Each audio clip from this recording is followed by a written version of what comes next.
मेरे प्रिय लोगों, यीशु मसीह के पवित्र नाम से आप सभी लोगों को प्रेम भरी बधाई। परमेश्वर की स्तुति हो। अप्रैल अभी शुरू हुआ था, 4 तारीख तक हम आ गए हैं। हर दिन का अनुग्रह, हर दिन का परमेश्वर क्या दैविक सुरक्षा आप मौजूद है, क्योंकि सुबह ही हम उठकर भविष्यवाणी का वचन सुनते हैं ना। आप भी सुबह उठकर प्रार्थना करते हो ना, परमेश्वर आपको चलाएगा। आज के दिन आपके मन में जो भार है, जो चिंता है, जो चुनौतियां हैं, आप सभी लोगों को कोई कुछ नहीं कर सकता। आप कहिए, हे पिता आप देख लीजिए, परमेश्वर के चरणों में उसे रख दीजिए। ठीक है, अभी परमेश्वर की आवाज को आप सुनिए। मैं पढ़ता हूं यशायाह भविष्यवाणी का पुस्तक 28वां अध्याय 11 और 12वां वचन।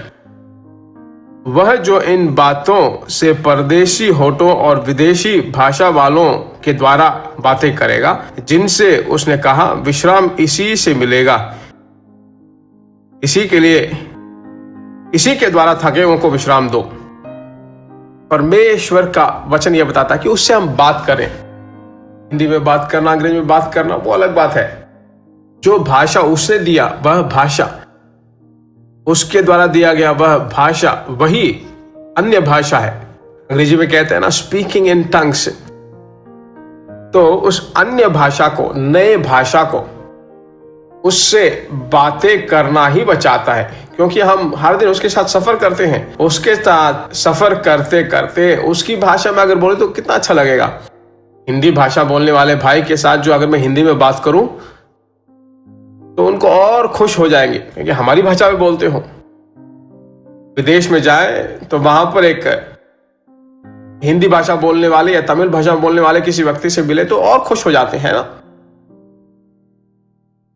मलयालम भाषा बोलने वाले एक बहन के साथ दूसरी एक और मलयालम भाषा बोलने वाले बहन बात करे तो कितना आनंद उनको मिलता है, क्योंकि उनके पास भाषा के ऊपर उतना प्रेम है। पर यहां पर परमेश्वर की आत्मा बताता है कि मैंने जो तुम्हें अन्य भाषाएं दी, उन अन्य भाषाओं के साथ अगर तुम मुझसे बात करो तो कितना आशीष आपको मिलेगा।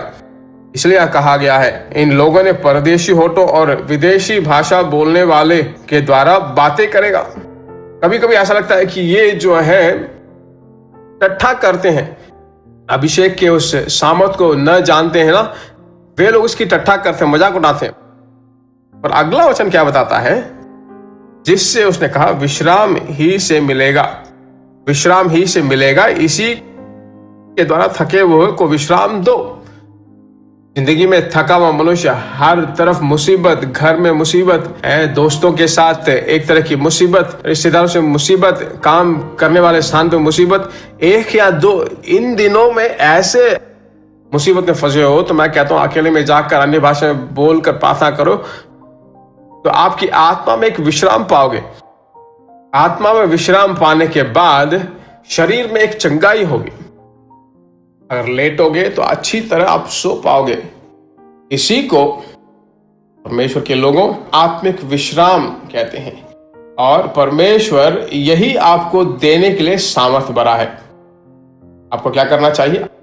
अकेले में जाकर अन्य भाषा में प्रार्थना कीजिए।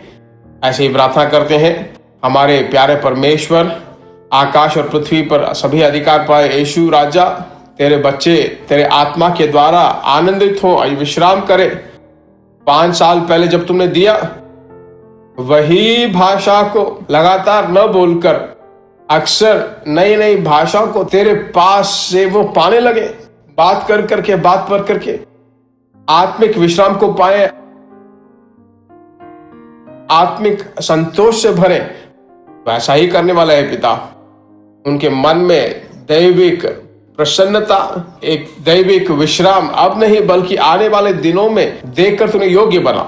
यीशु मसीह के नाम से हम मांगते हैं, आमीन। परमेश्वर नाम की महिमा हो। दूसरों को जरूर शेयर करें, कमेंट सेक्शन में अपनी राय जरूर डालें।